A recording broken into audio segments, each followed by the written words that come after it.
Hi ನಮಸ್ತೆ ಎಲ್ರಿಗೂ. ಇವತ್ತಿನ ನಮ್ಮ ವ್ಲಾಗು ನನಗೆ ತುಂಬ ಸ್ಪೆಷಲ್. ಯಾಕಂದರೆ ಇವತ್ತು ಮಾರ್ಚ್ 14 ಅಂದರೆ ನನ್ನ ಬರ್ತಡೇ. ಹಾಗಾಗಿ ನನ್ನ ವೈಫು ನನಗೋಸ್ಕರ ಏನು ಸ್ಪೆಷಲ್ ಗಿಫ್ಟ್ ಕೊಡ್ತಾಳೆ ಅಂತ ಗೊತ್ತಿರಲಿಲ್ಲ.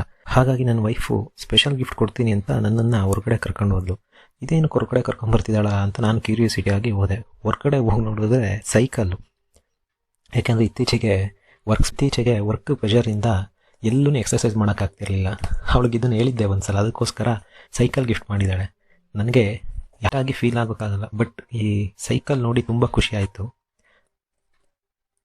ಆಮೇಲೆ ದೇವ್ರಿಗೆ ಪೂಜೆ ಮಾಡಿ ದೇವರ ಆಶೀರ್ವಾದ ತೊಗೊಂಡು ಮತ್ತು ನಮ್ಮ ಊರ ಹತ್ರನೇ ಇರೋ ದೇವಸ್ಥಾನಕ್ಕೆ ಹೋದ್ವಿ. ಅಲ್ಲೂ ಪೂಜೆ ಮಾಡಿಸ್ಕೊಂಡು ನಾನು ನಮ್ಮ ಮಗಳು ನನ್ನ ಹೆಂಡ್ತಿನೂ ಮನೆಗೆ ಬಂದ್ವಿ. ಆಮೇಲೆ ನನಗಿವತ್ತು ರಜಾ ಇರಲಿಲ್ಲ, ಡ್ಯೂಟಿಗೆ ಹೋಗ್ಬೇಕಿತ್ತು. ಹಾಗಾಗಿ ಡ್ಯೂಟಿಗೆ ಹೋದೆ. ಅಲ್ಲಿಂದ ಈವ್ನಿಂಗ್ ಬಂದು ಇಬ್ಬರೂ ಟೌನಿಗೆ ಹೋದ್ವಿ. ಜೊತೆಗೆ ನನ್ನ ಮಗಳನ್ನೂ ಕರ್ಕೊಂಡು ಹೋದ್ವಿ.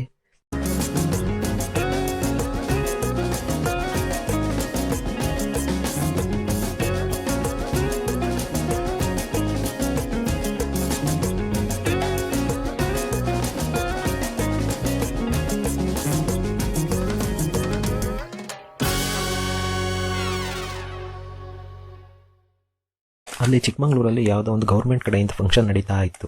ನಮಗೂ ತುಂಬ ಟೈಮ್ ಇತ್ತು. ಹಾಗಾಗಿ ಅಲ್ಲೆಲ್ಲ ಸುತ್ತಾಡಿಕೊಂಡು ಒಂದು ರೌಂಡ್ಸ್ ಹಾಕ್ಕೊಂಡು ಎಲ್ಲಾದರೂ ಚಾಟ್ಸ್ ತಿನ್ನೋಣ ಅಂತ ಹೋದ್ವಿ. ಆಮೇಲೆ ನಮ್ಮ ಫೇವ್ರೆಟ್ ಸ್ಪಾಟ್ ಆಗಿರೋ ಒಂದು ಚಾಟ್ಸ್ ಸೆಂಟ್ರಿಗೆ ಹೋದ್ವಿ. ಅಲ್ಲಿ ಮಸಾಲೆ ಪುರಿ ಹಾಗೂ ಗೋಬಿ ವಿತ್ ನೂಡಲ್ಸ್ ತೊಗೊಂಡ್ವಿ. ತುಂಬ ಟೇಸ್ಟಿಯಾಗಿತ್ತು.